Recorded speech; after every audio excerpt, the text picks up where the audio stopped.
well-being of the employees that is more and more important. We need to rethink our work model, and we did our homework, and we want to present it to you today. Okay. Yep. So to be able to present the work models better, we divided the work at Post Canada into three fields. So we have into three categories. We have field workers, which are couriers, delivery drivers, so anyone that does deliveries, computer workers, routing engineers, other types of engineers, analysts, and support workers. IT support workers, human resources, which are in-house, and customer service, which is customer facing. All right, so now that we are more familiar with the company, let's start our show. So here we have the red team, so you can, and here we have the blue team, okay? So our first section is gonna be analysis of the feasibility. I hope you did your homework and studied because it's not gonna be easy. So please, so first question, is the 4-day work week feasible at 40 hours per week? Team Red? We chose yes. Okay, so why is that? Yeah, because you have one more day in the week to get a rest, and you can 3 days you can plan for a short travel, have a better feeling of the whole week, and then prepare for the next week work. And you can get the whole travel stuff will make the whole procedure being attractive for the new generation of employees and generate so that higher productivity and better quality will be guaranteed for the new day of working. Okay, that sounds very good, but Team Red, you have any counterpoints? Sorry, Team Blue. Yes, we say no, because the reliability of postal services might be affected because the workers might be tired at the end of the day. Also, there would be a reduced efficiency leading to financial losses for Canada Post. Also, it's harder to maintain a balance between work and life for the people with families. The older generation might not be able to keep up with these hours. There are higher risks of injury and burnout, and there might be less resilience of the postal system at the end of the week due to the fatigue of the workers. Okay, good points as well. Let's see what Canada Post Analyst Engineers Coordinator said. So that's no. Okay, so blue team was correct. It's not feasible. Let's go for the second question. And is the 4-day work week feasible now at 32 hours per week? So, yes. Team Blue? Yeah, we say yes. Okay, why? Because people can be more rest, and so it can increase productivity, and also you can work less hours, so you can leave work early and come see your family. So it can be good for the new family and the new generation. And also, if you work less, you can have more space to be creative and to do other things than work, and that you can be creative. And so. Okay, Team Red, any counterpoints? I think it's no the answer because it would reduce this. Can have a reduction of the service for mail delivery and also a reduction of productivity, and this could lead to financial losses. Okay, that makes sense, but let's see what's the correct answer. So yes, it is feasible. Team Blue is on the road today. Now let's see what Canada Post CEOs have to say about this. Well, our position on it is that it's actually yes and no. It just depends on what type of work you're doing. Some common positive aspects is that for computer and support workers, they'll for sure benefit from more rest, whether it's with just being able to tackle harder tasks or being more creative. And reducing or doing a 4-day work week will make some of these positions more attractive for younger generations. The thing we need to address is when it comes to actually the workers on the field, so the ones delivering the parcels, without hiring a lot more staff, we would have a reduction of the reliability of the delivery service. And that could cause customer frustration. I mean, delivering packages is our bread and butter, so we don't think it's feasible for that part of the business. Okay, so let's now start the second section of our game. Now talking about the creative work model. That's what we're here for. So first question, how are the employees managed in this new work model? Team Blue? We would say C, managed in a small team. Okay, so what's the right answer? Okay, correct. Manage a small team. So, Yes, so I read in the news, I've seen in the news that Canada Post has decided to manage their company in small teams. So in each team, there would be 2 co-pilots. Every team would be around 8 to 12 people, and every team would be diverse.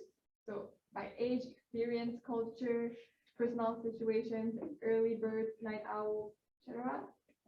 Meetings would approximately take place once a week for computer workers and once a month for support workers. And the schedules and time slots will be managed within a team to accommodate every team member availability. okay, that sounds very good. So for our next question now, what are the working hours like in the new proposed model? Okay, Yeah. who's gonna answer? Yeah. Okay, I have. time was almost up. Team Blue. It's fixed hour. Okay, let's see what's the answer. Sorry, wrong answer. Now, Team Red. We choose A, flexible hours. Okay, that's correct.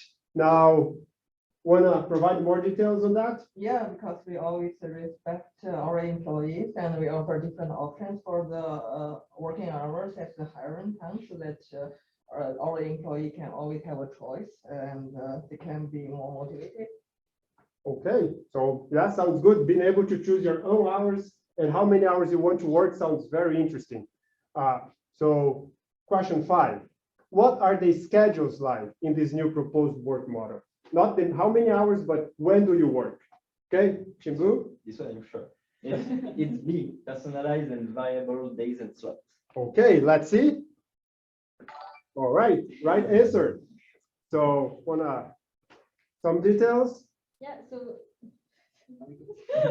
for the computer workers, it's flexible schedule completely. For the support workers, they need to cover the availability for the customer support, but they can choose their schedule however they want in a team, as long as the service is not interrupted. And for the field workers, they have a flexible choice of routes and schedule via a platform where they specify the routes they want to work. And this is good for part-time, full-time, everyone. And it's the same thing, the teams on the field, they need to come in agreement to cover all of the routes. Okay, Cool. So we redesigned the route assignment framework with a few objectives in mind. The first one was to provide more variety and flexibility for route selection. We saw some reviews on Glassdoor and Indeed that some new workers were frustrated because they weren't assigned to good routes and they felt kind of left alone with no one to turn to.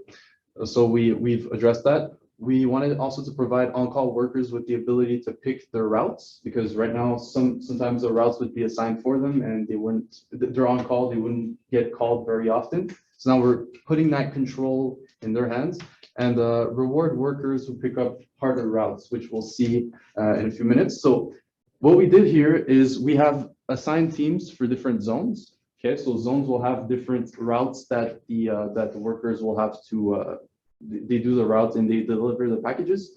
Now so like I said, the teams will vary in size according to the size of the zones. People in the teams were doing it so they vary in terms of experience and age. We bet that the younger workers will want to do harder routes. Now, what this does is they're forced to negotiate or at least communicate for the route selection. So that will bring some flexibility and it will also bring that sense of, well, they're part of a team. They're not alone anymore. So we're pairing this with also a route ranking system so that harder routes, which are longer routes that you do later during the day, they get a higher value. And throughout the whole year, you stack your points. So every day you rack up points and that goes towards benefits at the end of the year. And of course, now what we see is these red lines. So these are routes that for some reasons aren't assigned, or let's say the workers don't agree on picking that route or something happens and the person can't come into work. Well, it goes into a queue of on-call routes, and now the people that work on call can actually select these routes. So the way it works is if no one picks up a route and it also stays on this queue for hours, well, the value will also start to climb. So that's another incentive to pick up that route. And like I said before, the goal here is to put control back in the hands of the on-call workers. Yep. Okay, that sounds, I think my next job will be at Canada Post after this.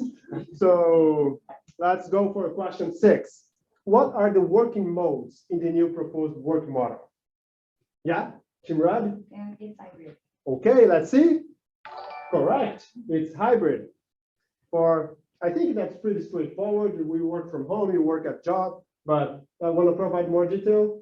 Yeah, I just heard in the news that like the field workers, at Canada, they need to work on the field. So except for training, and when they're training, they are in the office, and they also can use the metaverse.